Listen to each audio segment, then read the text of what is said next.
breaking free. Yeah, we're breaking free. No more oppression. It's out for liberty. Breaking free.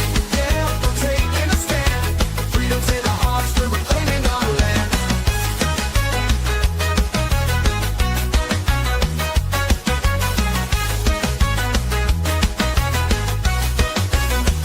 They try to silence us, but we won't be tamed.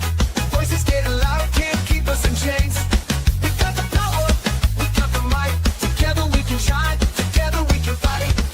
Feel the rhythm in your feet, it's time to stand tall. Raise your voice and shout, we're breaking down the walls. We're breaking free, yeah, we're breaking free. No more oppression, it's out for liberty. Breaking free, yeah, we're taking a stand. Freedom's in our hearts, we're reclaiming our land. They try to silence us, but we won't be tamed. Voices getting louder, can't keep us in chains. We got the power, we got the might. Together we can shine, together we can fight. Feel the rhythm in your feet, it's time to stand tall. Raise your voice and shout, we're breaking down the walls. We're breaking free, yeah, we're breaking free. No more oppression, it's out for liberty. Breaking free, yeah, we're taking a stand. Freedom's in our hearts, we're reclaiming our land. We're claiming our land. I hate this show. Oh my goodness.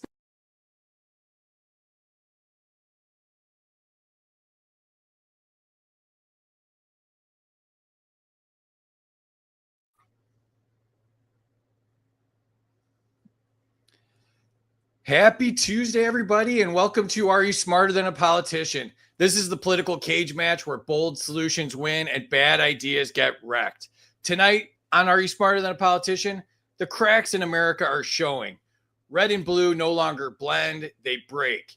From Texas independence to national divorce, from state sovereignty to federal overreach, tonight we ask, is unity still freedom or has it become the cage? Three bold political minds face off on whether we should stay together or if finally breaking apart might set us free. This is Are You Smarter Than a Politician, where the questions cut deep and every answer tests what united really means.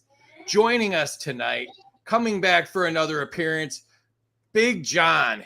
He is on X at BigJohn_SXM. He hosts Big Questions with Big John, Free for All, and Liberty Lens, which is very libertarian to have more than one show. And welcome back, Big John. Hey, thanks for having me back, guys. Really appreciate it. Free and Terry, thank you for inviting me, and looking forward to tonight's competition. And plug the show while we got you up there. Sure. So every Thursday night we do a live stream, Free for All. Me and Hody Johns, the Hode Man. Every Wednesday, you get to see me and Mike Terma talk about one Liberty issue on Liberty Lens. And every so often, I find somebody interesting to talk to for a long-form interview. And that would be the Big Questions with Big John. Just go to distantwarrior.com, distantwarrior.com. You get to catch everything about every one of my podcasts there. So thank you very much. Really appreciate it, Free. Yeah, thanks for coming back on. Also joining us, another buddy of mine, Kyle Davis. He is part of LP Alliance. He's got an X handle, which is Orc in Us was here. And you can also follow. It's about killer whales, Free. Whatever. I really don't care. I was trying not to let the whole audience know that I think your username is kind of dumb, but that's fine. But no, so the more important one to follow. No, I'm just kidding. But follow LP_allies. They're doing amazing work. They're always on our show. Good friends of ours. Welcome back, Kyle. It was one of the worst introductions ever, really, in the history of the internet. How are you, buddy? I mean, I'm pretty good, but like you're introducing me, so it's only going to be so good. I am obviously happy to be back, and don't have surgery in the morning, so I can maybe stay around a little longer. Should be fun.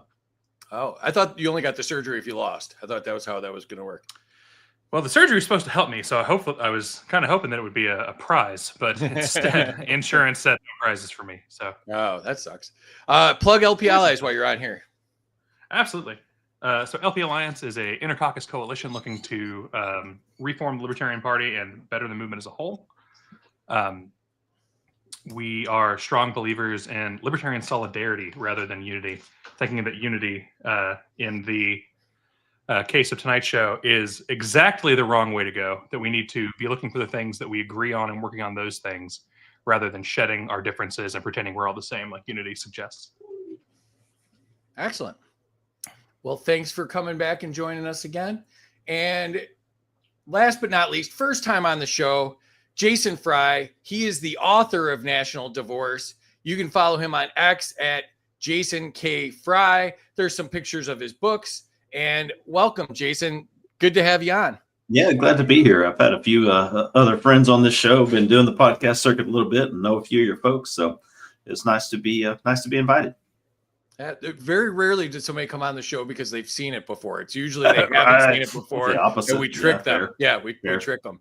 So go ahead and plug your book and anything else you want to plug.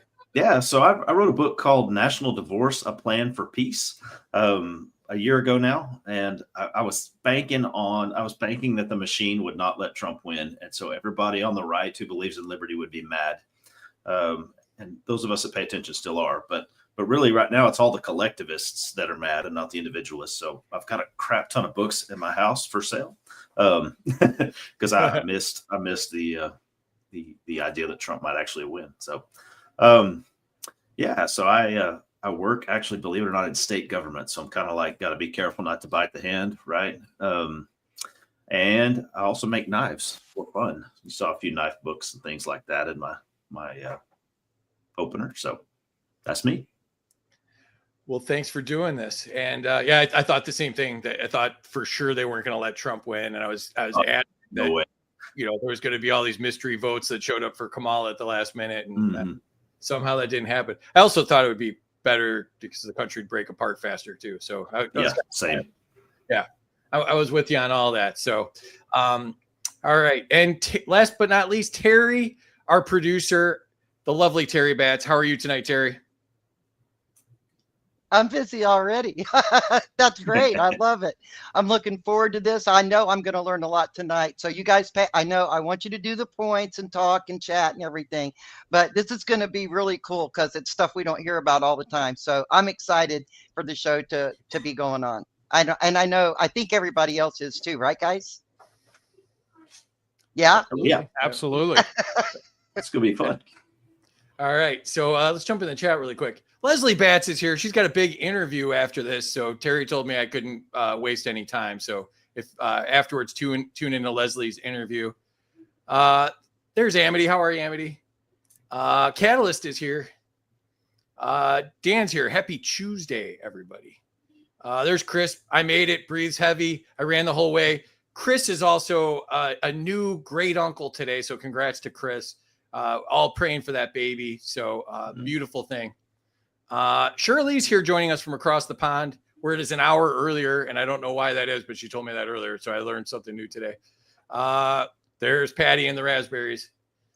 Sai's here. Oh boy, here we go. Absolutely. There's Mike. What's up, Mike? Thanks for the repost. Yeah, please repost, everybody. Ocean Blue's here. Check out her artwork. It's amazing. First 200 to Jason from Amity. 100 to Big John, Big Kyle, and Medium Jason. Been called worse. Wouldn't it be 50 to Medium Jason Scientific? I feel like your measurement was off there. That's not very scientific. Yeah. Kilburn's here. Thanks for the repost. Grumpy's here. What's up, Grumpy?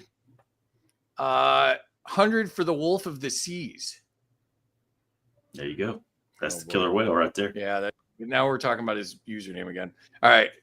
Scientific was going to do Kyle's surgery, but my unmarked surgery van broke down. 100 to Kyle for understanding. if Scientific ever offers to meet you in a motel room, just say no. Trust me on that one. Yeah, just Good. I mean, it sounds like it's going to be a lot cheaper surgery one way or the other. There's the Hodester. 100 to Big John for having a radio voice and face combo, but doing a video show anyways. That's bravery. Oh, boy. 100 to Jason for metallurgy. Scientific likes to try to get me to say words wrong, and I do it all the time. Okay, gotcha. That's our little thing. 100 to Jason for making scary assault knives. 100 to Terry for math skills. 100 to Kyle because Big John paid me to help him win, but I don't want to lose Kyle's friendship, so I'm sorry ahead of time, my man. All right. No problems, Hodes. All right. Let's jump into it. Please share this out. The winner tonight would get the Ron Paul holding the Ron Paul trophy. We also have, if you missed the federal government while they're not doing anything, you can also do nothing at home and be the federal government yourself with this empty box of government. We have the Mike Johnson Swamp Ass Cologne, as well as the Ayn Rand Fountainhead Teddy Bear. We have the Trump random tariff generator. How this works is you pull his arm to generate the tariff, and he pulls the tariff out of his ass and crashes the stock market. We also have the home edition of Are You Smarter Than a Politician? If you want to annoy your friends and neighbors. We have the Ron Paul and the Murray Rothbard bobbleheads. And of course, we have the Lego Killdozer, because nobody talks about the Killdozer more than me and Casey do. So, and I forgot to do, let's do this real quick. You can follow me and Terry on X, Freedom for Us for All. She is BATT76. If you want any of our swag, it's available on freedomsuperstore.com. I am wearing the Steal Your Wealth shirt, but we have shirts and mugs up there. Follow us on YouTube and Rumble. We're actually getting some decent numbers on YouTube, so appreciate everybody that's helping us out with that. And thank you to our subscribers. We're up to 10 subscribers. This isn't the biggest money loser in my life right now, so I appreciate that. Terry's paying to be here. I still don't understand how that works, but I appreciate her. Amity is sponsoring us. Ocean Blue, who I mentioned, make sure you check out her artwork. Shirley, thank you for supporting us. Dr. Belay and Lisa Belay, Dan, Chris Townsend, Casey, who I mentioned, who does the They Both Suck podcast, Dave Krantz, who is running for office in Virginia. So check him out. He's got an election coming up in a couple of weeks here. And a new subscriber is Jake Day. So thank you, Jake. Appreciate you, buddy. And he was on the other night and did a great job. So thank you for that. If you subscribe to us on X, you get exclusive content and events, show credit, discounts on merch, instant follow, and priority DMs. This is your backstage pass. And if you wanted to sponsor the show, we've got lots of people on our shows usually, and they're freedom-minded and interactive, fun people. And you can contact us at studio@freedomuncut.com if you want to do that. All right. So I remember to do that for once. So 100 points to me. All right. Back to it. Here's the rules. I am the government. Whatever I say goes. Scoring errors count. Life isn't fair. Suck it up, Buttercup. Nobody cares. Rules are the contestants can debate each other, veto each other's answers, tariff each other's answers, redistribute an answer. And of course, they start off with negative 500 points because the government gets paid first. Here's how scoring works. The chat controls the score. So you can give or take up to 100 points for a contestant. Tell us why you did it, and we'll probably put it up on the screen. Subscribers get a bonus where they can give or take up to 200 points because since I'm the government, crony capitalism is a way to get extra favors from me. So 200 points for subscribers. Could have taken that out. Nuking the scores. So any former contestant can nuke a score, taking it down to 0. I'm not particularly looking at Kyle, but I think he might have a bullseye on him tonight. I'm just saying. So saw some stuff in the chat earlier. They can only be nuked once, and you can only nuke someone once, but it drops their score all the way down to 0 and, really ruins all their hard work, and it's fun for me. So, all right, I'm going to put Terry in the back. She's in control of the scoring and the chat. Make her life extremely difficult. Thank you. All right, I'm going to go with Jason first here. All right. Category is the role of government. Has the federal government outgrown the consent of the governed? Absolutely, yes. I think by about the third day of government, it had outgrown the consent of the governed. During the revolution, there was about 7 million people. We're up at 350 million people now. There's no way one government can accommodate all that. Couldn't agree more. Big John, to you. Would fewer laws create more peace? Yeah, that's a great question. Yes, in general, I would agree with that. But I don't think that 0 laws would provide 100% peace all the time.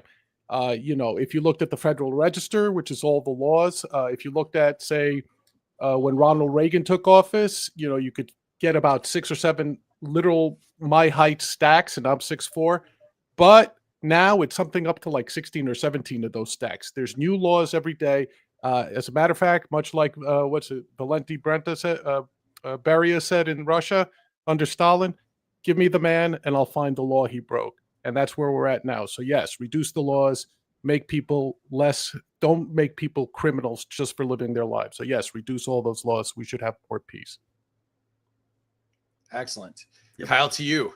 Should Americans choose smaller governments instead of bigger fights? Obviously, it. Have you ever seen anything the government's done well other than waste money? If you want to find someone whose efficiency is their golf score, then that's the way to go. All right. Otherwise, I don't know what you'd even be thinking. Increasing the government has never worked. Every time we've shrunk the government, things have gotten better for everyone. This is obvious. Keep going. Excellent. All right. Back to you, Jason. Category is state sovereignty. Should any state be allowed to leave the union through a legal vote? Again, absolutely yes. It should have been allowed the first time. Honestly, those votes were voted by the people. We are not talking about gathering up some tanks and defining some territory. We're talking about basic democracy. And so if the people of any given state, city, town, individual decide, hey guys, I'm out, even if it's tiny Rhode Island, they have that right as a fundamental human right of free association. They can decide, I don't want to be a part of that thing anymore. All right. Big John, to you. Has federal power made state sovereignty meaningless? Yeah, largely it has. I mean, it shouldn't, obviously, but in many ways it can. We're kind of seeing it right now with the current administration, right? They get around state sovereignty when they feel like it by simply declaring emergencies. And prior to Trump, that was Biden, that was Obama, that was Trump the first go around. Whenever you can't implement your will, you declare an emergency and it bumps it up to the federal level. So absolutely.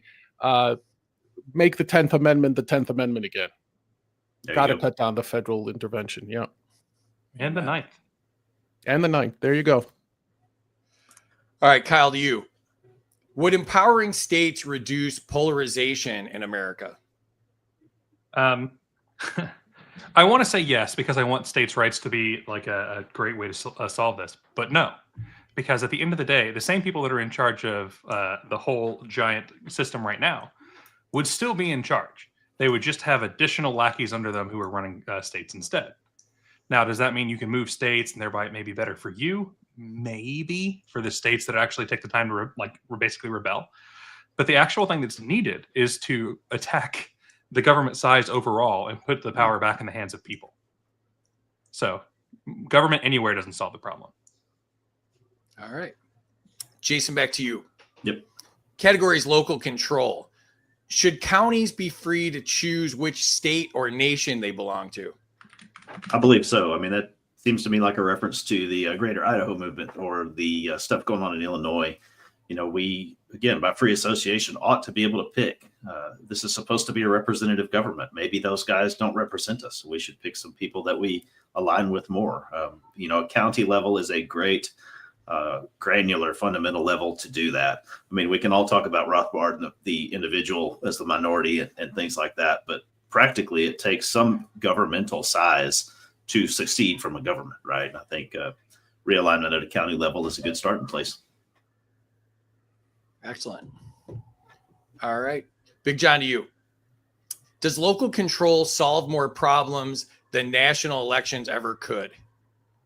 Sure. Yeah. The basic premise is that you want to work from the individual up, not from the federal government down, right? So you take care of yourself, your family, your neighborhood, your county, your state, your city, your state, then your federal government. Obviously, there's issues that you can't handle at the county level, right? Think of foreign governments intruding on the nation or national borders or something like that. But by and large, problems are better solved rather as close to the individual as possible. So absolutely, try to reduce as much as possible down to the county level. Excellent. All right, Kyle, to you. Should cities be able to opt out of state policies they reject? Yes. The caveat there is that if a state makes a policy that, for instance, you have to pay in for a state fire department, which I'm against in the first place, but if that exists, and you opt out, then the state fire department should no longer cover you. This should be the same way that it works for individuals. It should be that if you're paying for the service, you get the service, and if you're not paying for the service, you don't get the service. So you should be able to opt out of anything that is going to take money out of your pocket, whether you is the collective city or you, the individual. All right. Jason, back to you. Categories cultural division. Have cultural values split America beyond repair? Oh, I'm going to go countercultural on this one and say no. America has always had very diverse cultural values. Okay. And it is not those values themselves that result in the split. It is the use of force and the use of government to push your values on another option. So Civil War, okay, slavery, no position on whether that's right or wrong. That's not the point. But the point is the government decided. We're deciding that for you. Segregation, the government's deciding it for you. Alcohol, oh, wait, let's decide it for you. No, wait, we messed up. Let's not decide it, right? Integration, racial integration. I mean, every one of those issues is a cultural issue that divided America. But what really caused the political division was the government stepping into each of those social issues. Excellent. All right. Big John, to you. Should people with different moral codes live under different governments? No. And the reason I say no is because it's great if you're an anarchist. It's great as an individual to say, I have my own moral code. I'm going to live up to it. I'm going to do it. But you still have non-aggression principles. You still have the principle against fraud. You still have everything like that. So to the extent that those things exist that go beyond the individual, no, you can't pick and choose. I mean, imagine how it was if I choose to invent a government that doesn't recognize my murdering my neighbor when his dog barks all night, keeping me awake. You can't have something like that. But to the general point of the less government you have, the less intrusive a government you have, and the more the government is tuned to the individual, the county, and the neighborhood first, the less of those conflicts you would have from a moral perspective. So it's a little bit of a bait question. So I'm going to say technically the answer is no. You shouldn't choose the government based on your own personal morality, but government itself needs to be reshaped from what it is now to align more with the people it serves. Okay. Kyle, to you. Is forced cultural unity tearing the country apart? I don't believe there is such a thing as forced cultural unity. We like to pretend there is, and I understand where it's coming from. It's the forcing of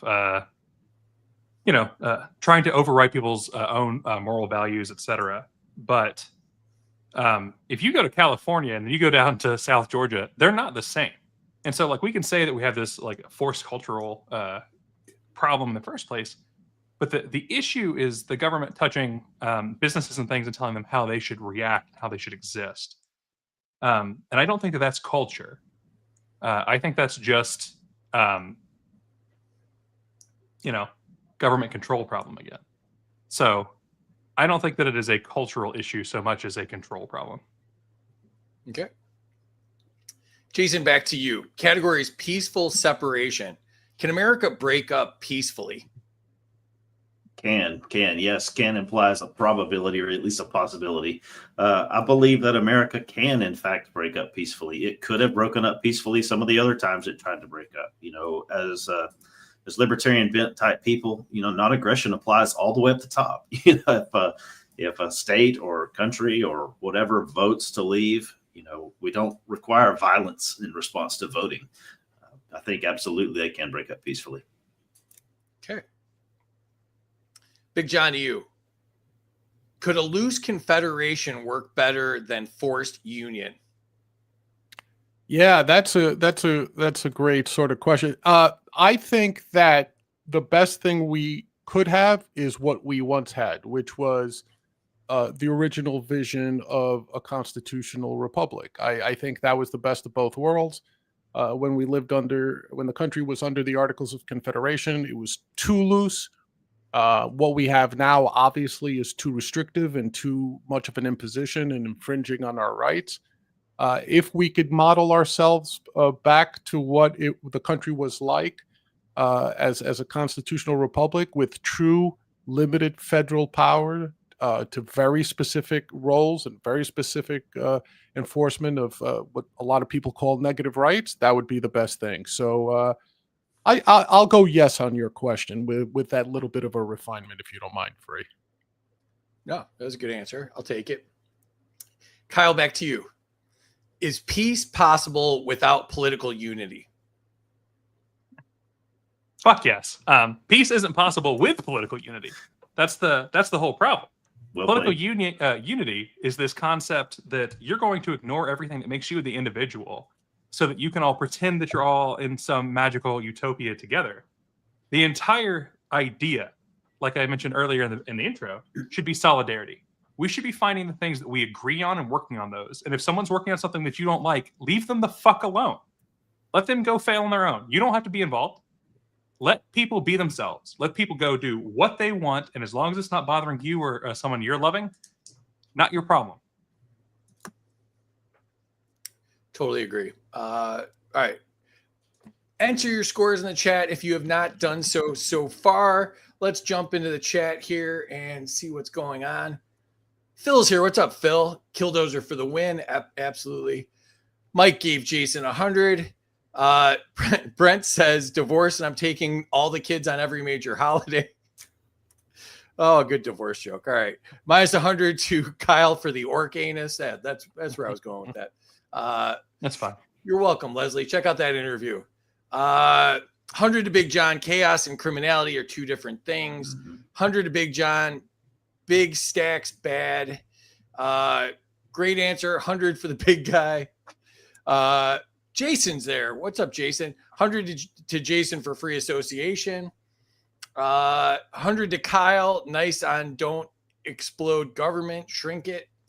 100 to Big John for being severe. 200 to Big John from Chris. Laws, we don't want no laws. We don't need no more stinking laws. Don't need no stinking badges. Yeah. Oh, it's Wyatt. What's up, Wyatt? Saying hi to his grandma Terry and to me. Minus 100 to anyone not living in Georgia.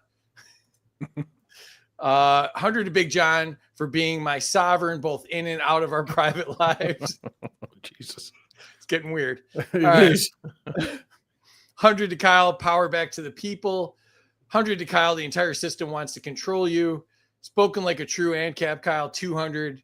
100 to Jason for free association. 100 to Jason for getting the easy questions to session now.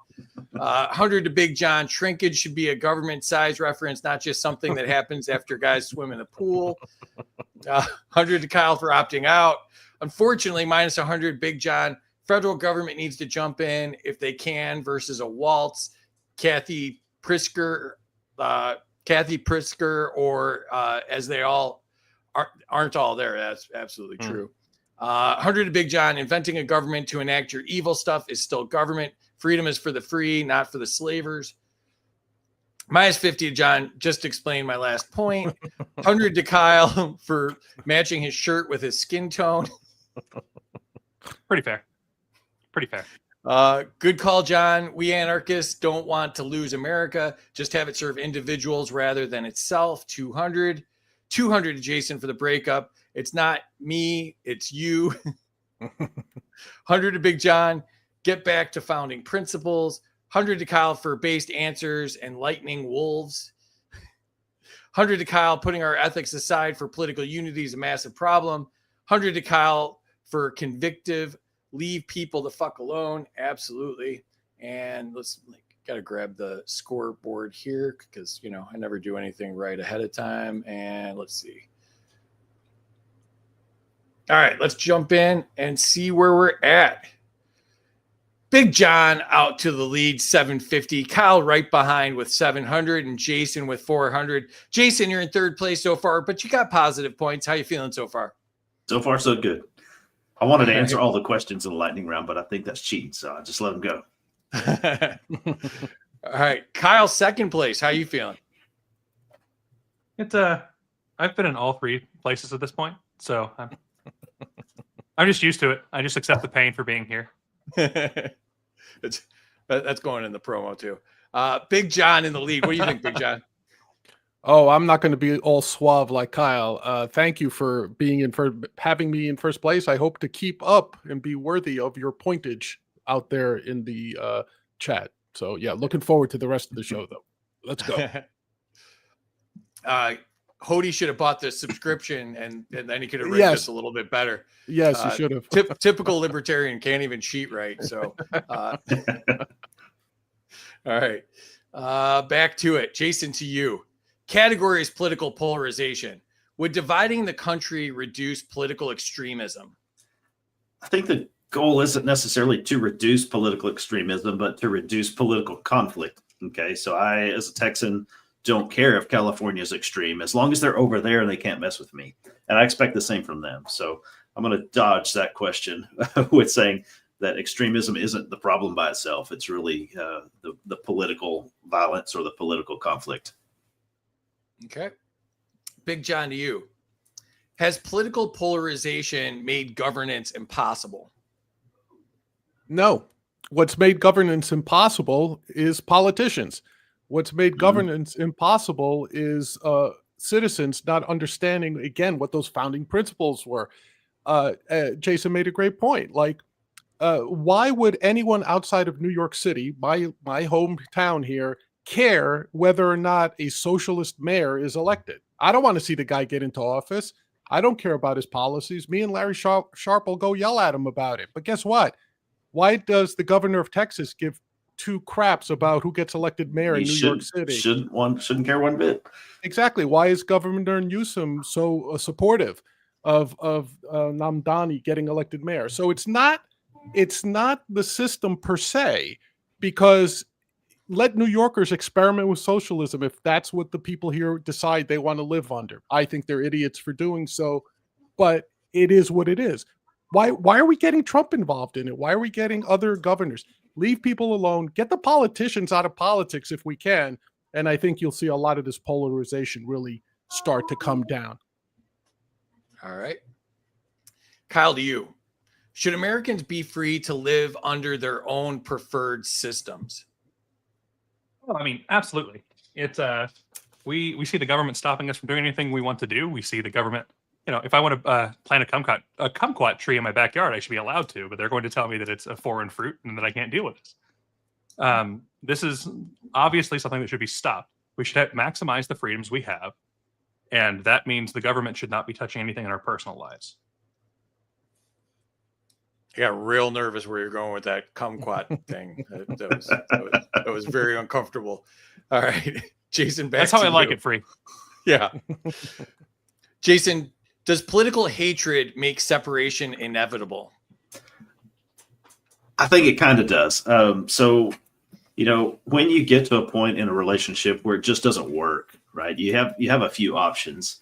You could continue to tolerate a bad relationship. You could leave that bad relationship, or you could resort to violence and just kill the other guy, right?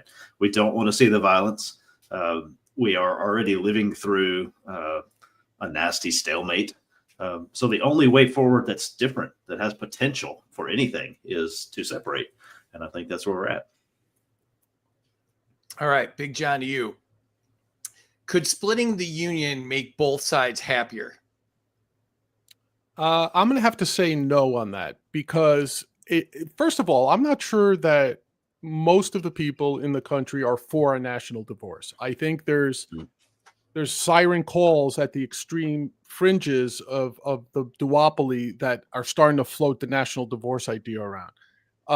What I think would make people happy is if you left them alone.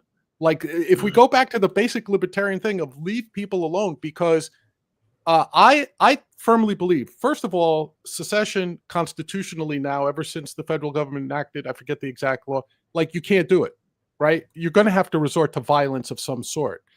Then there's the practical matter. How do you split up the debt if a state secedes, if a county secedes? How do you split up the debt? How do you, like, am I going to need a passport if New Jersey secedes from the union to go visit my mother? It brings a whole host of practical problems that people aren't considering right now. I think it's just sexy to say, Yeah, let's get a divorce. Yeah, I hate Democrats. Democrats hate me. Libertarians hate everybody else. This is fantastic. Let's all separate into a million different states. And then the reality sets in. Each state may have different laws. You can't travel from state to state. You end up being like Europe, and it's really just a mess. So I would rather than say, would divorce make us happy? I don't think it will. I think it'll just be a phase we go through, and then someone will have the bright idea, let's get a loose confederation of states under a federal government again, with that's not too weak, not too strong, rather. And I think we would end up where we are right now. John, All right. I'd like to add that that's why I wrote a book instead of just a Twitter post, right? I mean, I do try to take the time to address some of those because you're right, it's hard. Everybody that I've seen go through divorce would argue that it sucked at the time, right? But then we've also all seen those people that come out on the other side and they find a new relationship, or they don't, and they can make a life. Relationship counseling showed up in the chat. Who would that counselor be exactly, right? If it's just me and my wife fighting, we can go find a qualified expert, right? If it's 350 million people split in 2 or 5 divisions, how do you stand in the gap of that? How do you stand in the middle of that and moderate? I don't think that part of the analogy holds. All right. Kyle, to you. Has polarization become America's biggest national threat? I honestly think that the polarization that's talked about is not nearly as widespread as people believe. I think that the news wants to stick this in our craw. And I think that they want to portray the Democrats and Republicans as these polar opposites, when at the end of the day, they are, food in the teeth of liberty. So we need to take a toothpick and get them out of the way. We need to clean the smile and actually be free. We need to be against the authoritarianism and fight for the individual freedoms. All right. Jason, back to you. Category is corruption and accountability. Has centralization made corruption impossible to stop? I'm going to go the religious answer there. So I think that humanity has made corruption impossible to stop. As long as there are people with free will, there's going to be bad guys, bad people that choose bad things. As government centralizes and we get more of those people in play, sure, yeah, it's going to be worse. But I think, corruption is inherent in the system, along with violence, as Dennis would say. And so that's just part of it. I think we are less corrupt as we get into smaller groups, as we get closer to one another, as we get less political distance between us and the people that are supposed to be representing us. The corruption goes down. But that's where I would stay on that. All right. Big John, to you. Would smaller governments be easier to hold accountable? Oh, absolutely, without a doubt. The smaller the government, the more likely you are to know who is in your government. I couldn't tell you who my congressperson is right now. I couldn't tell you who my state assembly person is, or any of that stuff. A, because I don't know. B, I couldn't care less, and they don't care about me. So yeah, smaller governments, like when I went back to the old country to visit, my parents' home country in Greece for a while, literally anyone could walk in and talk to the mayor about a problem they had. That little town, the mayor knew everybody by their first name, shook everyone's hand. Hey, there's a goat running loose on my field back there. Can someone look into it? Or whatever. They knew each other. Now, I'm not saying that you get rollicking progress and world domination out of it, and that's the point. A smaller government, much more accountable, much more reactive, and most importantly, they care. If they want to stay in whatever little power they have to care and be directly responsible to the people voting them in. So absolutely, smaller governments, more accountability. All right. Kyle, to you. Has national unity protected the corrupt from consequences? Oh man, that one's a weird question, but I would say yes. The political unity concept is how we've gotten to this point where the claim of polarization is there, right? Like the Republican Party pretends that it has one thought all the time, and right now that's kind of Donald Trump. and the Democrats pretend that they have one thought. And right now, that's kind of like the kind of the squad, right? And that's nonsense. Everyone out here has an entirely different thought. That's why, there's a billion different types of beer out there, right? So we're in the world where Sam Adams is releasing a $250 a bottle beer that's completely non-carbonated, and people are buying that out the ass because individuals like weird things. As long as this political unity concept is there, you have to protect the people who are on your team, which is just stupid. It's just nonsense. All right. Jason, back to you. Would breaking up the union expose corruption or multiply it? I think it would largely just expose it. I mean, I think it's already there. There is corruption at every level at some point. But like John was saying, if you try to go talk to the mayor or the head of your HOA, like, you can get to that guy, right? If you happen to know who your state rep was and tried to make an appointment, even though we're all clearly famous podcasters, they would still say no, right? And if you tried to get to your senator, good luck. If you tried to get to the president, no way in heck, right? So the ability to expose and shine the light on corruption just increases dramatically as the government gets smaller. All right. Big John, to you. Should local voters control their own justice without DC oversight?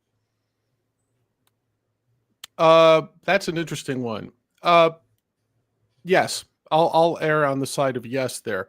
I think that local law enforcement, especially in the light of today's context, meaning what's going on, where we're having the U.S. military turned loose on its own citizens for policing functions, I think there's no clear proof that DC needs to be kept out of policing matters. It's funny how, and I'll go a little off on the TDS here. It's funny how the administration wanted to, Kash Patel said, I'm going to turn the FBI into a museum to the deep state if I get to be the head of the FBI. And right now, all I see out of Kash Patel is, please give me more money so we can keep doing what the FBI is doing. I don't know what the FBI is doing. They never tell me what's going on. They never tell anybody what's going on. I'm just supposed to trust them. And we see it. We see that, whatever your feelings on immigration, Trump created a branch of the armed services that's bigger and better funded than the U.S. Marines, that are his personal police force right now. They are enforcing police actions as a paramilitary unit. We've got National Guards. Why is the Texas National Guard being deployed to Illinois? To do what? To police people? Why? So this, to me, is a clear example that, yeah, there might be cause for some sort of national policing out of DC, but it is so rare. Someone would have to make a very good argument to me to make me believe and accept the fact that it could be better done from DC than locally by your local police department. Totally agree. Kyle, to you. Is corruption the real cause of America's disunity? I mean, absolutely, right? Let's take the Epstein files as a example, right? We've heard for 8 years at this point, I guess, that they're going to exhume the Epstein files as soon as Trump is reelected. Doesn't happen. Everybody understands that the campaign promises are a lie, and they still vote on these campaign promises because they have nothing else to vote on. So everyone knows the system's broken. Everyone knows they're corrupt, and they feel like they don't have a way out of it. So at the end of the day, their best option is to say, well, I'm this tribe or I'm this tribe. I'm going to vote for this tribe and pray to God that they get at least one of their campaign promises right. And hopefully it'll be less bad than the other guy. All right. Jason, back to you. The category is economic realities. Would breaking up the union crash the economy or fix it? Both. So in the short term, of course, there would be details to work out. And as those details get worked out, things might not be all sunshine and roses, right? But if Texas is the 8th largest economy in the world by itself, and California is the 4th largest economy in the world by itself, there's no economic reason why we couldn't be independent countries. Nobody says Luxembourg is too small to be independent. Nobody says New Zealand has too small of a GDP to be its own country, right? Economically, we would be just fine on the worldwide stage eventually. All right. Big John, to you. Would smaller independent governments be more accountable? Yes, they would, because the smaller the government, it's sort of like what we said before about policing and anything else. When you reduce the size and scope of government, it becomes more accountable, because then they have to justify every law, every expenditure, every basic action that they claim comes from the will of the people and the consent of the governed. Well, that becomes much more transparent. That becomes much more accountable the smaller government gets. Which, that's why, if you're a libertarian, if you're a classical liberal, if you're a Goldwater conservative, if I'm going old school, that's why you want to keep the federal government, especially as much as possible, to just 2 or 3 basic functions: provide for the national defense, provide a system of courts and laws for adjudication of the laws, system of courts, and that's about it. Like, Milton Friedman could count on one hand and have a couple of fingers left over the legitimate functions of the federal government. We need to get back to that. So the smaller the government, yes, more accountable. All right. Kyle, to you. Is economic independence from Washington worth temporary pain? Let me see that one more time. I'm sorry, Bree. Is economic independence from Washington worth temporary pain? I mean, yes. It's I would say right now the economics dependence in Washington is essentially one way. They are the bird shit on our windshield. It costs money to remove them from us, and until we squeegee our windshields clean, we're going to continue just wasting time and money on them. That's a pain. You have to go buy a squeegee. It costs money to get rid of them. It's a pain, but you want the clear windshield, and that's the only way forward. All right. If you haven't done so yet, enter your scores in the chat. Let's jump in there and see what's going on. Amity took 100 points from Kyle for calling this experience painful, even though it's going to be a really good promo at some point. 200 to Jason for the Dodge. 100 to Jason, keep California over there. 100 to Big John for recognizing politicians, not people, are the root of the problem. 100 to Big John. 100 to John, I disagree. The government can ever not be the problem, but very principled, pragmatic answer. 100 to Kyle for the kumquat reference. Minus 100 to Jason for missing the last and most likely option for no violence relationship counseling. 200 to Kyle for making it uncomfortable, my man. Minus 100 to John for having no stones, RE secession. 100 to Big John, don't hurt people, don't take their stuff. That won't change just because we divorce. 100 to Jason, selling a book that sounds awesome. Yeah, buy his book. 200 to the warrior porcupines in the background, as long as they're only defensive porcupines and not going to fight needless foreign wars. Or, that's why they formed a phalanx. They are ready for defense only. There you go. Yeah. Minus 100 to Kyle, they don't make a toothpick big enough for AOC's front teeth. Trees exist, man. 50 to Kyle for nearly channeling Vermin Supreme. Food in the teeth of liberty, that's cool. 200 to Kyle. 100 to Big John for smaller government. 100 to Big John for being the goat loose in this field. Back to the goat reference, the Grecian goats. Yeah. Somebody called the mayor to try to stop him. 200 to Kyle, individuals like weird things. Yep. 100 to Kyle, good answer to a weird question. And he used weird in the weird answer. So that lots of weird going on there. 100 to Big John, small government cares more about local measures and their future. 200 to Jason for libertarians being famous podcasters. Bless your heart. Minus 100 to John, cashless bail has proven over and over to be stupid and harmful. Just one example. 50 to John, F the federalization of the police state. Amen to that. 100 to Kyle for still talking about the Epstein files. 100 to Kyle, it really is corrupt power seeking from tyrants, all the stripes. That is the problem. And people need an option that isn't tyrannical, that allows each person to live their chosen life. 200 to Jason, states would be just fine economically. 100 to Big John. Cash was supposed to be cash money. Instead, he became cash for kids in the worst way. Yeah. Yeah. You're giving your money to perverts and predators. That's, it's worth pointing out. 100 to Kyle. People are shifting through trash for answers due to lies. 50 to John. What's up, Sarabella? Good answer, but classical liberals are libertarians. That was for my anarchist friends, the distinction. Don't talk to the anarchists. 100 to Kyle for the bird shit reference. Priceless. Clear the windshield. Kyle's on fire tonight with the weird references.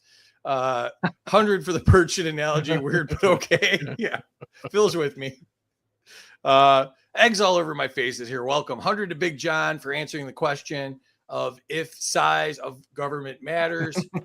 100 to Kyle for inspiring the jack-o'-lantern I'm carving. 150 to Kyle. Government is the bird shit on our windshield. 1,000 points for the cash joke. All right. Let's see where we are at here. Kyle in the lead, 1850, jumping over Big John at 1700, and Jason's closing the gap, 1550. All right, let's get back into it here. All right, Jason, back to you. The category is civil unrest. Would national divorce prevent future violence? I would say absolutely not. And here's why I think that's okay. So it takes world powers to have a world war. Okay.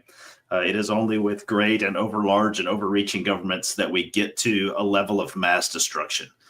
National divorce splitting up will not make there be no violence, but it will make the violence localized. So the analogy I like there is bleeding Kansas, that period of conflict over slavery before the Civil War. In 10 years, roughly 250 people were murdered by their neighbors. That's bad. But then the government decided to solve that problem. And so another 600,000 people got killed, right? So every time there's going to be violence, people are bad sometimes. But national divorce localizes that instead of creating violence of scale like a large government would. All right. Big John, to you. Is America closer to civil unrest than most admit? Oh, that's a tough one. I'm going to say no. And that's because I'm old enough to live through 1968, the early 70s, the Weathermen, the Weather Underground, the Puerto Rican nationalists, so some of us have lived through this and things were worse then. That, however, does not preclude me from saying things could get a lot worse, especially with the current administration. So I would say we have the possibility for severe civil unrest, but it's not as bad as it has been within my lifetime. So yeah, that's what I get for being old. I've lived through this a couple of cycles worth. This sounds scary. So I'm from Texas, and I did not vote to send the Texas National Guard anywhere, by the way. Right. As a libertarian kind of guy, I think sending the troops in sets us up for future violence, right? So if two guys get in a fight and kill each other, okay. But if two guys get in a fight and one of them's a United States soldier, then it escalates the whole dadgum thing. And so by putting the citizen soldiers into the most difficult places, I mean, that's just setting the stage for violence. It's a terrible idea. Yeah, and that's why, Jason, that's why I kind of prefaced it by saying, I don't think as a country we're at the point of severe civil unrest, but I think that the current administration can push us there if we're continuing on this path, right? And the deployment of the National Guard and of ICE is very much something that could push us in that area, especially since it's their use is very targeted, right? So these are going into politically antithetical areas to the president, right? They're not being sent into Republican states to quell any potential violence or crime-ridden cities, right? They're taking place in blue states.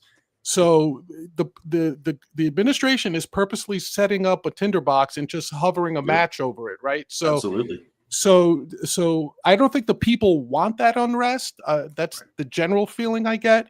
But I could easily see where a couple of bad moves, a couple of Kent states Yep. For those people saying I'm too old, look that up if you don't know that reference. A couple of Kent states, and it could go bad very quickly. I'll agree with you on that. All right. Kyle, to you. Has government overreach fueled the anger dividing citizens? I mean, yeah, for absolutely, right? It's basically all of the anger we're seeing in the news right now. Everything that's happening, it doesn't matter how small it would have been even like 10 years ago. It's blown out of proportion. It's got something to do with some political party's agenda at the moment. There's no like, you're watching the news and there's no happy story about it being peanut butter o'clock, right? It's everything is instead like, oh, this guy was killed, it's because he's brown. Oh, this guy is hated and called a Nazi because he's white. And it's all freaking nonsense. It's all a thing that's intended to distract from the real problem, which is that government overreach. And honestly, marketing works. It is effective. But it should always be peanut butter o'clock. It's always peanut butter o'clock. All right. Jason, back to you. Should leaders prepare for peaceful separation instead of chaos? I actually wrote a book about that. Yes, of course. Why would anybody get to a point in life where they say, I wish I wasn't quite so prepared, right? We ought to be thinking, whether you think, Trump is awesome or terrible, whether you think Biden was awesome or terrible, the situation is being set by people in the media, people in the government to continue to stay ugly. And so we have got to be prepared for that, because it won't be like some Tuesday we all decide it's going to get stupid. It's going to get stupid, like you say, over a Kent State or a concert in Las Vegas that's perpetrated for reasons of politics, right? It's going to be something terrible is going to happen some random day. And if we're not prepared, then it's just going to be worse. Yeah, Terry always tells me if somebody wrote a book, so I did know that. So, all right, Big John, to you. Is national unity an illusion that's already collapsed? No. I don't think it's an illusion. To the extent that anyone's interested in national unity, which I know is an anathema to a bunch of libertarians, but to the extent that there's national unity that's desirable, I think it's just finding the right issue to rally around. The problem is that politicians keep picking issues to rally around that half the country disagrees with, right? So like no one is picking the issue of, can we make it the government's mission to send someone to Mars? Again, I don't misconstrue my words for advocating for big government to send people to Mars. But I'm saying if they had an issue like Kennedy had in the 60s, we're going to send a man to the moon, not because it's precisely because it's difficult, right? We're going to do that. Now now we all know the real reason he did it. He wanted the high ground for a nuclear war. But we're losing you there, John. I think you're. Can you hear me now? Can you hear me? Hello? Can you see me? Yep. Okay. Yeah. So anyway, my point is that if they picked the right issue, I think you would have a lot more national unity. But politicians, being politicians, they're constantly picking the issue now because they've learned that controversy creates cash. They're going to pick the most controversial issues to get their base to rally behind, which by default means the other half of the country is going to be against it. That's why you have no national unity. Pick something like sending someone to Mars or inventing, like a car that goes 200 miles before it needs a charge or a refill. Then you'll have national unity. Sorry about that. I think it was my connection that went wacky there. So okay, I missed most of what you said there. And trust me, it was gold. It was brilliant. You should give me 500 points just for that. Yeah. The fun thing about hosting a live show is when everything starts spinning on your screen, you're like, oh, this might not go well for me. So yeah. All right. Back to you, Kyle. Would dividing the country lower the risk of internal conflict? Oh man, I guess that depends on what you consider internal conflict, right? Like if you ever argue with yourself and you're the only thing in your entire country divided, then you'll still have that conflict. It depends on how far you divide. As it is, we have a government that's completely and utterly out of control. And I don't think that I think as long as the government has as much power as it has, it doesn't matter like how limited it is still overly powerful against each individual. So, if we have 170 million governments, each over 2 people, one person is being subjugated to the rule of the other person, always. Which kind of gives you this like situation with this broken government of who's driving this flying umbrella. It doesn't make any sense. It's ridiculous. And so until we give that power back to the people, which I realize I sound like a broken record at this point, until we reduce that government power and oversight, we're going to continue having the same problems. It's not necessarily based on the number of people that are in the government. It's based on the control they have. And so making the number of people smaller doesn't make the government smaller. Excellent. Jason, back to you. Categories foreign influence. Has foreign money deepened America's internal divide? I would say yes, to a degree. Let me take a different angle on that. So in Texas, many of our senators' campaigns are funded by people from New York and California and Wisconsin and other places, right? So the battle for representation in a place is already influenced by money from other places. So you can pretend it's Russia, it might be. You can pretend it's China, it probably is. But the real problem is that there's outside influence baked into our system. We get all pissed if Russia interferes, but we don't get real mad if Texas interferes in the California election. That whole thing's backwards. Good answer. All right, Big John, to you.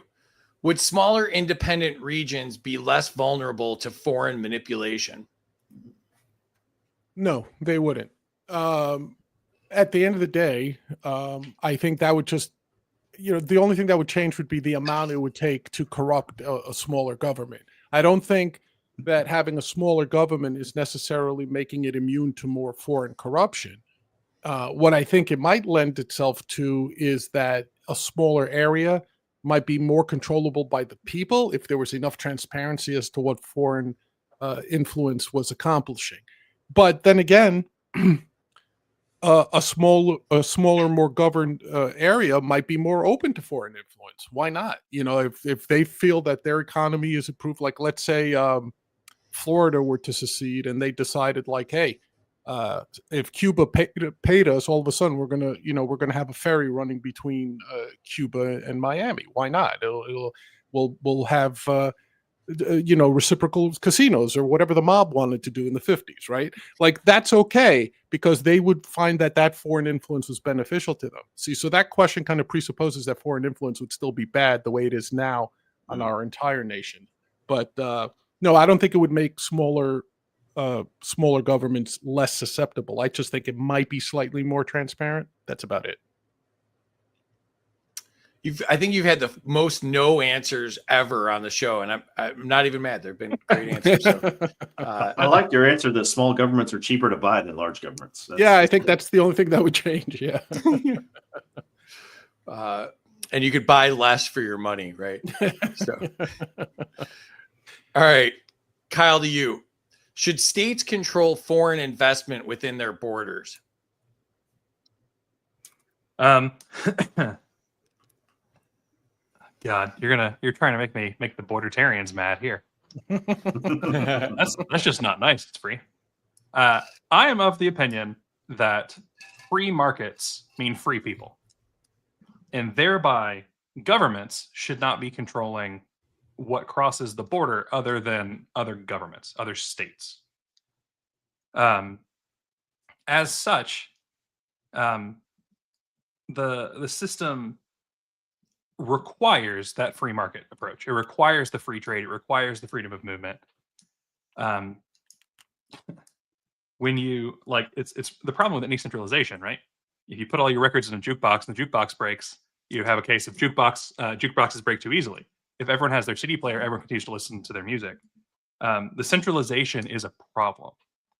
That's the same thing no matter what the case is. The government is there to enforce the agreements between people and entities. It's there to make sure that other governments don't step on your rights. It is not there to make your life better and happier. It is a government. All right. Jason, back to you. Is globalism the real cause behind national division? I think it's definitely a cause. I don't know if it's the real one, but it's definitely a cause, right? The idea that we ought to all be the tribe of humanity, or that one world government would somehow create this artificial unity maintained by force. I think that's false. The idea that more integration is somehow better from an economic sense or a social sense. No, that's not the way humanity has been for all of its history, right? Tribes have always been the way that humanity has worked. It's only in the last few hundred years that we had governments that controlled a whole continent. And so I think the diversification is actually better. All right. Big John, to you. Would national divorce end America's role as the world's empire? Oh, without a doubt. You wouldn't have the standing army required to be a global power. Like you would have, like, let's say you had a divorce along the line, say where California seceded, right? Their economy alone, the way it stands now, would be the third or fourth largest in the world. So they might be able to have an appropriate armed force if they wanted to, but to the point where we're dictating to other nation states as a world cop, which we shouldn't be doing anyway, absolutely not. So yeah, a national divorce, especially one that was significant, where you ended up with not just like one state seceding, but several. Yeah, I think the role of the U.S. as a world cop would immediately dissipate into the winds, no doubt. I don't know. I think it might be to our advantage, right? So if the United States will get all pissy and go to war if Iraq invades Kuwait, or we get to send in all crap ton of money to Ukraine when Russia invades. And we're not even attached to those guys. We've never been attached to those guys. We're not even formally attached to those guys. But if Mexico, for example, tried to invade a free state of Texas, this is the same invasion principle that the policeman has always been against. And they're attacking our former states, right? I think that world police impulse that goes with some version of an American state might still work to our advantage in a national divorce scenario. All right. Kyle, to you. Should foreign policy decisions ever override state sovereignty? No. Foreign policy should be based on the government attempting to de-escalate with foreign countries. Well,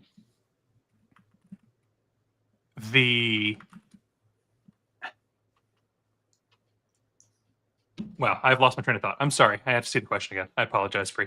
I'm out of it. Well, would you try to play along, please? I'm trying. Yeah. All right. So should foreign policy decisions ever override state sovereignty? I'm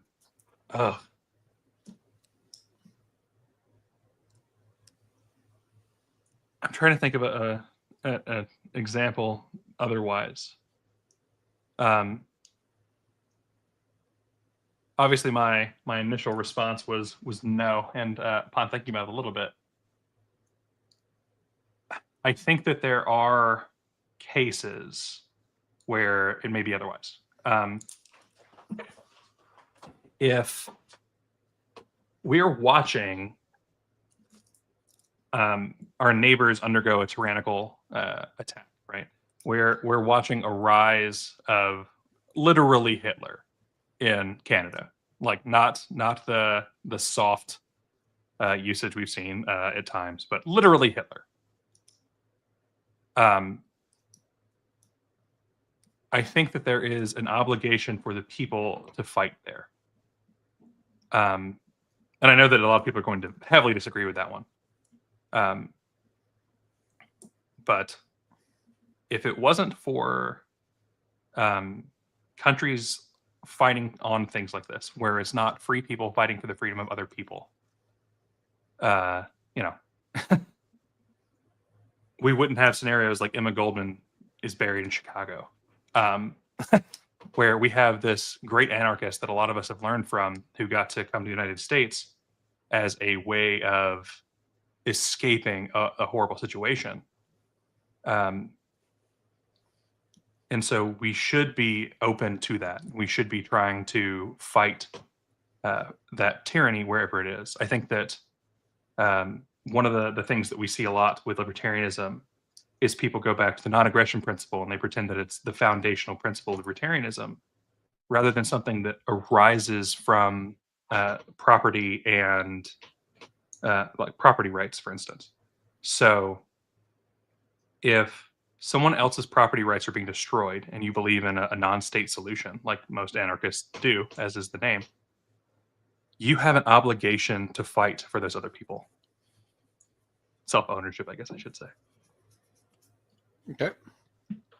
Interesting take on that. All right, Jason, back to you. Category is federal overreach. Would shrinking the federal government make secession unnecessary? Tricky, because I think the answer is yes. I also think that's impossible at this point. You know, you can't unfire the gun, or you can't put the toothpaste back in the tube. Right? It's already out. We have had sincere, honest, hardworking Americans trying to shrink the government forever, and that has gotten us to exactly this point. Right. So I do not see how the same strategy of let's vote for the best guys or let's vote to shrink the government. You know, we've always been doing that. Always. The whole entire history of America has been that way. And that has gotten us here. So in theory, yes, it must be true. But practically, I don't see it happening. Yeah, I agree. Big John, to you. Should federal agencies have no power inside state borders without permission? Yes. I was debating whether to give you another no answer, Free, but I'll say yes. Listen, the federal agencies, even acting in their theoretical best, almost always, with rare exception, required some sort of invitation or coordination, or at least approval or an invitation, like a vampire, from the state government, right? So all these cases where you see National Guards being deployed to states other than their own, when you see the FBI take over a case inside a state that hasn't crossed state lines, when you see ICE going from state to state claiming that, I don't know, somebody in Kansas is an immigration violation, that they somehow have jurisdiction there. Like, all this is nonsense. And at the very least, the governor of the state should be the one who is deciding. So for better or for worse, I think the safer route, the more prudent route, is to say, no, federal agencies should not be allowed to operate within states without the permission of the state, essentially the governor of the state. All right. Kyle, you. Has Washington's control erased meaningful self-government? I don't think so. They certainly limit it. They certainly heavily cause problems. But in the same way that you can't see fireflies during the day, it doesn't mean they don't exist. We see self-government every day in the things we do for ourselves, the things that we do in our communities, the things we do in our local government. The fact that the federal government and state governments take the time to attack us and keep us from self-governing everywhere is a huge problem. It's something that we have to fight. But that doesn't mean that self-government is gone. It doesn't mean that our individual government is gone. And at the end of the day, I think the thing that's most important is the government of the self. Excellent. Yep. All right. Enter your scores in the chat if you have not done so already. Let's jump into the chat. Lots going on in the chat. 100 to Jason. Even violence can be decentralized. 100 to Jason for the mass destruction reference. 200 to Jason because he's got great hand movements when he talks. We got jazz hands there. 100 to Big John for being old. 100 to Big John for the old man logic. Angela's here. What's up, Angela? 100 to John for pointing out that we're not at some never before seen tipping point. 100 to Big John for keeping it honest with history. Freedom has been making progress, not any thanks to politics. Civil unrest takes commitment. People are too lazy to do anything. 150 to Big John. Joe Hanoush is here, the great Joe Hanoush, trying to help people get elected. Appreciate you, Joe. Minus 100 from the government for sending National Guard overseas while there is no constitutional declaration of war. Plus, isn't the government supposed to be shut down? Have the government. 100 to Big John. Brinksmanship is Trump's MO. It's literally his leadership style. Facts. 100 to Jason. I didn't know you were an Olympian.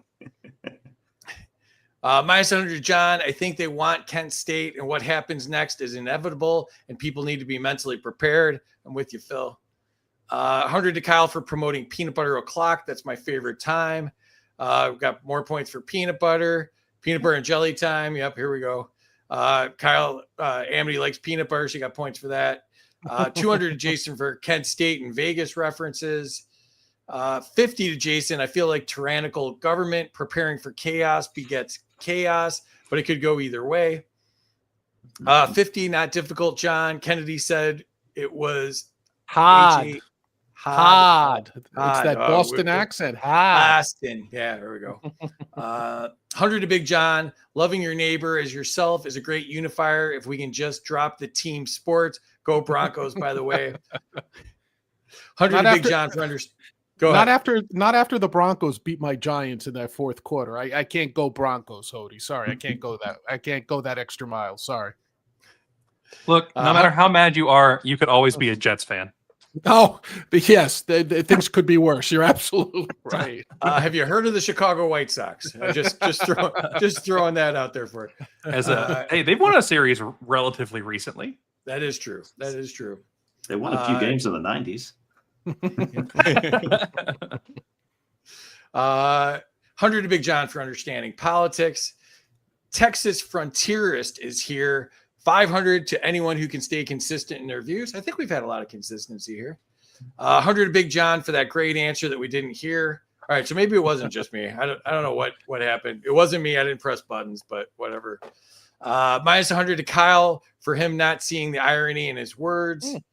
100 to Kyle for the Mary Poppins reference. Analogies are fired tonight. 100 to Kyle for the social statistical analysis. 100 to Jason for the outside interference. 100 to Jason, the problem is the corporal gov.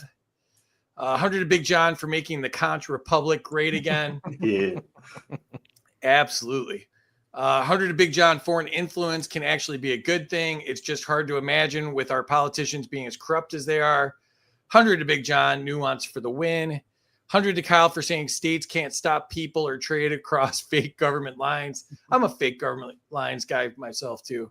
Look, the only time I'm for fake government lines is to keep you Floridians down there. Oh, yeah. Here we go. We don't want to go up there. We don't even like your boiled peanuts and all that nonsense. Minus 100 to Kyle. Wear jorts everywhere. Amity's in Ellis Island, bordertarian. I apologize for that. 100 to Kyle to build a wall of points against the invasion of points being taken away by the bordertarians. 100 to Jason, diversification is sustainability. 100 to Big John, we're losing our grip on the top without a national divorce. Ray took points from Jason and Big John for secession. 100 to Jason, Team America World Police. Minus 100 to Kyle for derailment. But he got it back together there. I'm with him on that. You know what? 100 points to Kyle for the effort. Yeah, there we go. 100 to Jason, yes and yes. 200 to Jason, the toothpaste isn't going back in the tube. 100 to Big John for agreeing. 100 to Jason, somebody put toothpaste back in my tube once. It was brown and tasted funny. It sounds like a prison story, Hody. 200 to Big John, keep the ICE tyrants out of the states without the permission of the governor. Facts. 100 to Big John, state rights. 200 to John, we don't need no stinking ICEs. 100 to Kyle, Fireflies, keep the analogies flying. 50 to Jason for making me think he was wearing an XKCD shirt for a second there. And a singular point to Kyle, a point for every Jets win. I'll take That's excellent. That's excellent. All right, let's check in on the scores here. John back in the lead, 3,600. Jason's jumped sneaking up up. to second place there, 3,250. Kyle with 3,000. It's pretty close for this point in the night. So let's get back to it. All right, Jason, I did have a quick point to make for you. Because I keep What- getting like points where- for analogies. I have to be honest on a thing. Amanda's been playing the game of send me a word or phrase that I have to use during my answer. And so that is forcing me to think of analogies on the fly here. That's outside interference. I thought we were against that. I'm being honest. If you want to go after me for it, that's fine. I get Nah. it. If you're not cheating, you're not trying. So As go long as for it's it. not the Russians. All right. So, Jason, military and defense is the category. Should each state maintain its own defense force independent of DC? Ooh, I want to say yes so bad because I think that smaller is always the right answer. But also that sets up a potentially bad scenario where, again, you get governors doing dumb things on behalf of some national collective, right? So, is it better that Texas would defend itself? Oh, absolutely. Is it risky that Texas might then try to become the United States police and go send their guys to Illinois? Yeah, that's bad too. I think proliferation of potential violence is a bad idea. So if we could keep those forces defensive, then I will say yes. All right. Big John, to you. Would decentralizing the military prevent tyranny? I'm tempted to say yes, because, in theory, but you would never have a decentralized military absent a unified federal military, right? Because, in essence, we have that now, right? The National Guard is supposed to be each state's independent Mhm. military, and then you would have a federal military, branches protecting our national borders. But we've seen that that's not the case because power mad tyrants will always find a way to utilize armies. So in theory, yes. In practicality, no. All right. Kyle, to you. Should states control deployment of their National Guard? Yeah. There's a reason that they're the state National Guard. And as someone who's in Georgia, and I'm sure Jason's familiar with this being in Texas, there's only 4 places that like the big National Guard bases are, and ours get called out all the time. So that's our resource being used. Those are our people. Those are our resources. And we're, even extra responsible for those things. The state helps pay for it. So we are being forced to pay extra for all the other states that the National Guard keeps getting deployed to. It's nonsense. Because we're good at National Guard. It's just basic socialist redistribution, right? We're good at it. So let's steal theirs and send it other places. All right. Jason, back to you. Could a national breakup weaken America's defense or save it from misuse? I took issue with somebody asking me could questions because, I could get struck by lightning tomorrow, but probably not. So I think a weaker America doesn't necessarily ruin the world balance, right? Nobody says that there are too many small countries in Europe that shouldn't exist. What we need is one giant European country, not a confederation, not a union, but straight up country control like we have here. No, I don't think that's the case. I think that a national breakup changes defense in some ways that I think are positive. Again, it makes conflict more localized. It makes it less likely that my entire side of the world is going to try to kill the other entire side of the world, right? I think that keeps the loss to humanity down in the long run. So, okay. Big John, to you. Has endless war made people want out of the Union? I'm going to say no to that. I don't think it's endless war that's done it. Like if we were on the brink of secession, which I don't think we are, but if we were, I don't think it's war that's doing it. I think it's much more localized than that. It's going to be people's tax rates. It's going to be that those damn libs aren't representing me the right way, or those effing conservatives aren't representing me the right way. When it comes to war, we have a very weird way of detaching ourselves from it. In the majority, I'm saying, not say libertarians or anything. And you kind of see it, right? You kind of see it even now, right? Supposedly, we hated the Ukraine war. Get us out of the Ukraine war, President Trump, which he hasn't done yet. But we're more than happy to bomb Iran as a country. I'm not talking about libertarians. So you might think it would lessen our no, I don't think war would be the reason we split up. If we do end up splitting up, it'll be something much closer to home. Yeah, I agree with that, actually. I think the problem with war is that it generates ridiculous spending, right? So the ridiculous the ridiculous federal debt is the background noise that's going to kill the United States, right? We will fall into some economic catastrophe as a result of our spending patterns that may or may not coincide with some civil unrest. Like, it's all going to go together in my mind. So I'm with you. It's not the war. It's all the side effects of that. Okay. Kyle, to you. Should defense be handled locally instead of federally? I don't actually have a gun beside me at the moment, but otherwise I'd hold a gun up and point out that yes, the answer is yes. My guns are in the other room at the moment. And in a similar vein, like the founders, and this is not the founders did everything perfectly. The founders pointed out that we shouldn't be, in the process of having a standing army, we should be having well-trained people and militias who can quickly spin up if needed. I generally think that's how that should be.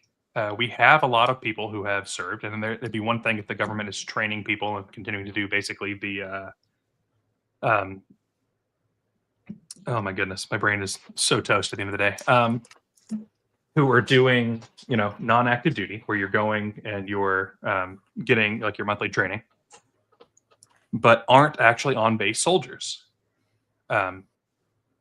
So that's the general idea. We should be the ones who have the weapons. We should be the ones who have the armor. We should be the ones who are being trained so that we can slip into a unit anywhere. The Romans did this. It was super, super effective. When you look at the Roman armies that marched everywhere, those are all people who were given a gladius. They were given their shield. They were taught how to fight as a unit, and they spun up as a fighting force whenever was needed. All right. Jason, back to you. Categories: rebuilding after separation. Would new nations rise stronger after a breakup? History is mixed on that, actually. You could say that all the countries of Europe became out of the fall of the Roman Empire, right? So you could say that any country in Europe that's strong right now is such because some other country fell. There's that joke about every 2 days, some country celebrates independence from Britain, right? I don't think the breakup by itself is the problem. I think the smaller ones can do just fine. All right. Big John, to you. Could independent states still share defense and trade peacefully? Oh God, I would hope so. But Right. the truth of the matter is, I think trade would be the easier of the two to conquer. Look, let's face it, right? Like theoretically, NATO is supposed to be that cooperative defense, people pitching in when needed and things like that. And we saw how that turned out. Not good, right? So I think you could theoretically do that, especially if it was continuous sovereign nations. Like say if the United States were to break up into 50 independent states, just to give us the extreme example. I think trade would be a lot easier and should be a lot easier. Common defense pacts would probably be attempted, but I think the record of those things being successful, if we tallied them up throughout history, probably wouldn't have a very good winning percentage. I would bank more on free trade preventing the need for self-defense, preventing the need for one state or one nation to invade the other. Because if you don't want to kill your trade partner, because if it's all voluntary trade, you're both benefiting from the trade. So yeah, I would focus more on the free trade. Self-defense could be possible cooperatively, but the record isn't very good on that. Interesting. Kyle, to you. Should future cooperation replace forced union? Oh yeah, forced unions are evil. You should be able to form a union with whoever you want, whenever you want, and if the a company doesn't want to deal with unions, that's fine. They can say good day. It should be a thing that is based on voluntarist principles, right? There should never be forced unions. Cooperation is much better. Co-ops are much better. Anyone who's ever lived in a relatively rural place and had electricity in a relatively rural place has seen how much better co-ops can be. All right. Jason, back to you. Should America focus on alliances instead of allegiance? I would say so. So, I mean, you said allegiance. There's the pledge about that, right? I quit saying that in about fourth grade when I realized those words didn't make much sense. And I definitely gave up One Nation in about 2012, right? So I think alliance is always better than allegiance. I'm going to fight for that guy all the time, regardless of whether he's right or wrong. That's not really how it works. I'm gonna do good by my neighbor. Sure. I'm going to try to do good to everyone I come in contact with. Yes, those are alliances. That's not allegiance. All right. Big John, to you. Would separating now prevent collapse later? That's a good one. I think one doesn't have anything to do with the other. I think collapse is going to come from within, as it does with any large nation that's trying to sustain its global presence. The thing that'll collapse us, as Jason mentioned earlier, is going to be our debt. And it's going to come from somebody who thinks he's too smart for the market. Current administration, as an example. You can't outsmart the market. You can't outsmart everybody else at the same time. Eventually, the debt is going to catch up to us. There's no stomach in Washington for combating the debt. I still think it's salvageable. I'm ever the optimist like that. Keep spending flat. Do not increase it a dime. And our natural productivity as the world's largest economy by a factor of, 4 at this point? The next 4 largest economies make up the U.S. economy. Our economy would be strong enough to erase the debt in its entirety in about a decade, 12 years. If we just kept spending flat, you wouldn't have to reduce anything. You just keep it flat. If we could have the political will for that, we might avoid a collapse. We might very well avoid a collapse altogether. I don't think separation would have anything to do with that. If we had separation, and to a great extent, you'd have winners and losers, just like every other market type of thing. You'd have winners and losers. Some states would go ahead, other states would fail. Other states would then have to reform into something else. So I think one is not causative of the other. I think we're going to collapse because of our debt and the unwillingness to address it. All right. I knew where you're going with the administration there. So good points. Kyle, to you. Is starting fresh the only way to restore trust? Depends on how you mean starting fresh here, I guess. If you mean restarting fresh with people in the government, yeah. No one who's currently there can fix the problem.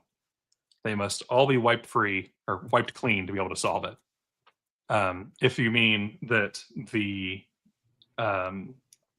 Constitution itself isn't fundamentally broken, it's not. The laws around it are, and there are things the Constitution misses, but it's a separate thing. Does the U.S. have to be wiped away? No.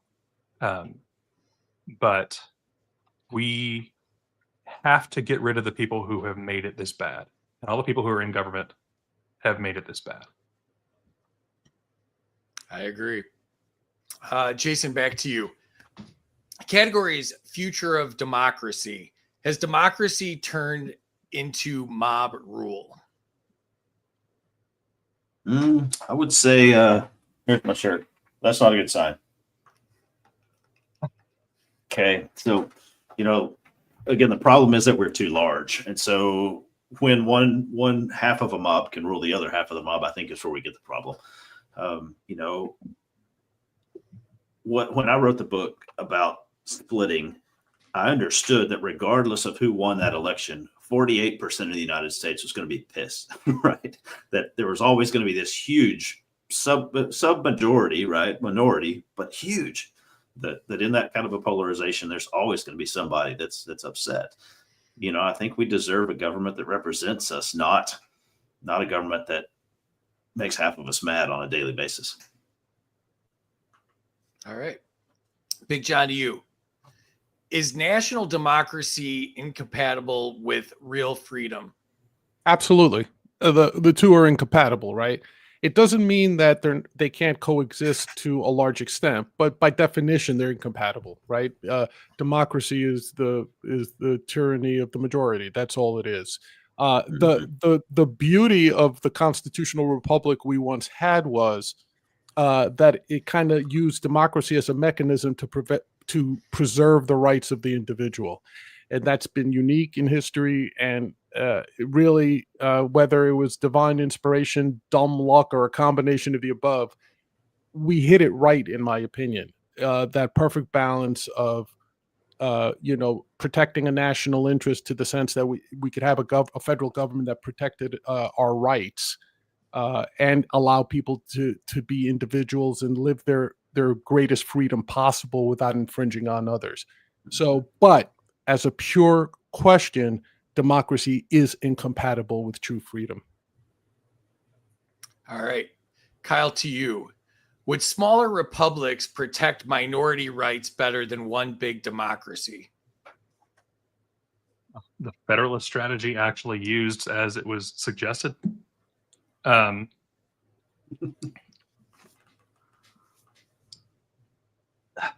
thing that protects minority rights is already in the Constitution. And it doesn't really matter how you're doing voting or how you're doing representation. Because the thing that takes rights is corruption and is someone's ability to spread their hatred onto your property and your body. The Second Amendment's what stops discrimination against minorities. The Second Amendment's what stops discrimination and stops the power in big governments. And until people start exercising that right, we're going to keep seeing an erosion of our rights. Mm-hmm. All right. And that takes us to the end here. Please enter your scores one last time in the chat. Tell us who you think won. Tell us what you thought of the show.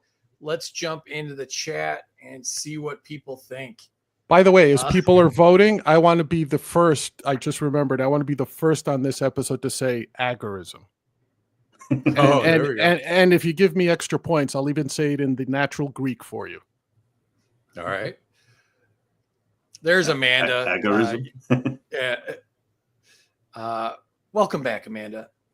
Ray gives 100 to Amanda, but takes points from Kyle. It's Amanda. It's the Russians. Yep. Amanda's the puppet master. Yep. There she is. 100 to Jason. The best offense is a good defense. Minus 50 to Jason because his Texas National Guardsmen need to go on a diet. That is fair. 100 to Big John. Every leader wants to be a wartime hero. 100 to Jason. The only positive of Trump's military policy is that it forces Europe to step up. Hey, Amity, Jason nor I wanted to pay for Meal Team 6. Yeah, there you go. 100 to Big John. People don't care about war as long as they have the quality of life they want. War is supposed to be declared. That's right, Kyle. They are our masked fat asses and no one else gets them. 200. 100 to Jason for agreeing with the right answer. 200 to Jason. War generates ridiculous spending. 50 to Kyle. Love the Second Amendment. Maybe try shorter answers. Minus 50 to Kyle. Why are your guns in the other room? Amateur. 100 to Kyle for local militias, local control. 100 to Big John. Agree in Bastiat. We had 2 world wars, the result of mutual defense pacts. Mhm. 100 to Kyle for co-ops. 100 to Jason for the hat.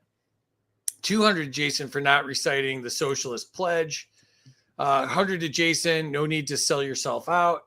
150 to Jason, Pledge of Allegiance is indoctrination. 100 to Big John for his optimism. 100 to Big John, I remember this argument from the last time you were on. Where's that 500 points for consistency? 100 to Big John, paying off the debt would be a golden age. Instead, we're being led by golden shower people. Oh boy. Oh boy. Shout out to Grumpy and Mad Dog for the golden shower power hour on Sunday nights. 100 to Big John, debt is the problem. Debt will collapse, all if not addressed. 100 to Kyle for his freshness. I don't believe there was any. Kyle, Red Bull gives you wings. 150 for the wordy but good answers through the tiredness. Good stuff, my friend. 100 to Kyle, the problem isn't the Constitution. It's the misinterpretations of it. 200 to the Jason for the shirt. Chris wants one. 100 to Jason for the shirt. 100 to Jason, the government only has to please 50% plus 1. 100 to Kyle for the double down. 100 to Kyle for the guns. 200 to John for agorism. 100 to Big John. Let's hear that agorism in Greek and give me a slice of lemon while you're at it. 500 John, please speak Greek to me. I have to please my friends. Agoristis. You would be, if you're an agorist in Greek, you use the same sound you make when saying a gyro or gyro. You say agoristis. Yeah. Learn something new every day. 100 to Big John for offering a Greek Oh, translation. boo. Hashtag America first. All right. Let's see where we ended up. Oh, wow. From last to first, Jason jumps out and takes the win. Wow. 48-51, beating John by 350, and Kyle snoozed his way to 42-51.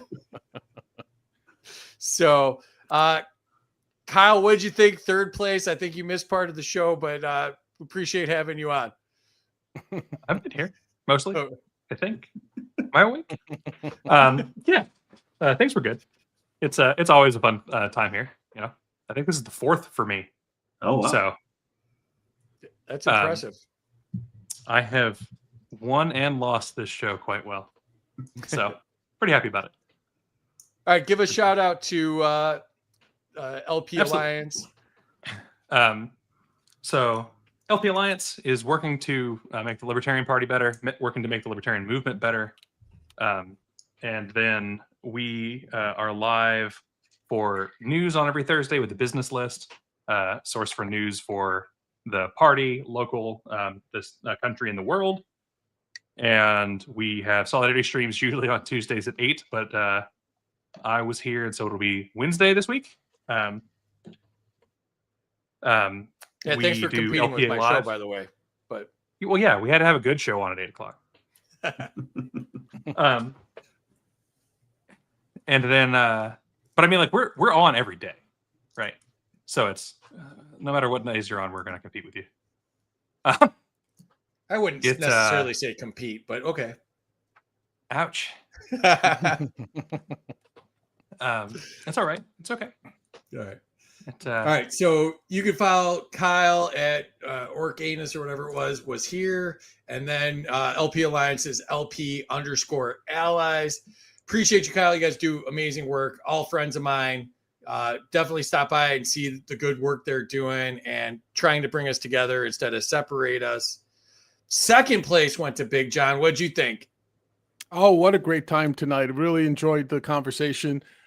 Listen, LP Allies, the LP Alliance, great work. Follow them. Listen to their shows. I catch them whenever I can. If you think they're not making a difference, they are. Look at what happened in Colorado. Check out what happened in Michigan. They do some great work. Wherever I could support them, I try to. Also, congratulations to Jason. I've got in-laws in Texas that I'm sure are pretty happy they got represented by a winner tonight. So congratulations to him. Make sure you go out and buy his book.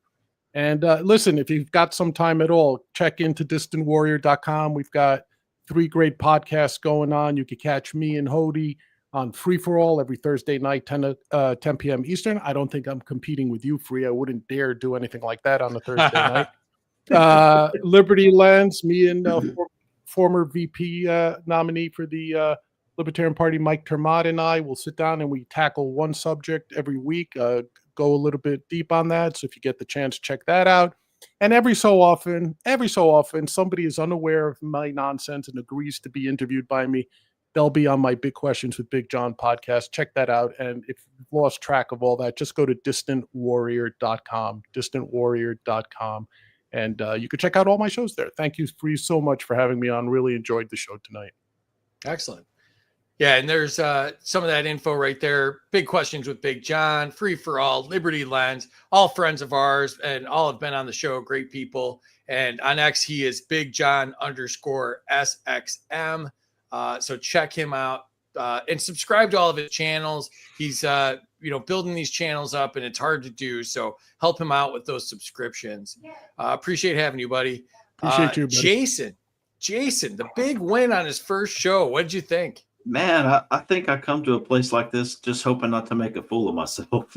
I'm quite graciously humbled, honored by the chat nonsense that fell in my favor. That's good.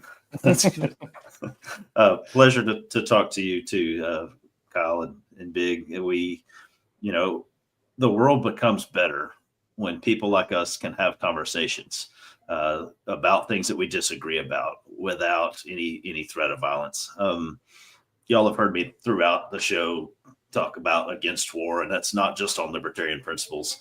I've got two children in the United States military. So if something goes stupid, it's literally my household that becomes involved. I don't want that. That's part of why I got out ahead and wrote a book. Here's the book there, National Divorce, A Plan for Peace. It is available on Amazon if you think Jeff Bezos needs more money. But if you think that you would like to help me, that is at national-divorce.com. And I can send you autographed copies and things like that. But national-divorce.com.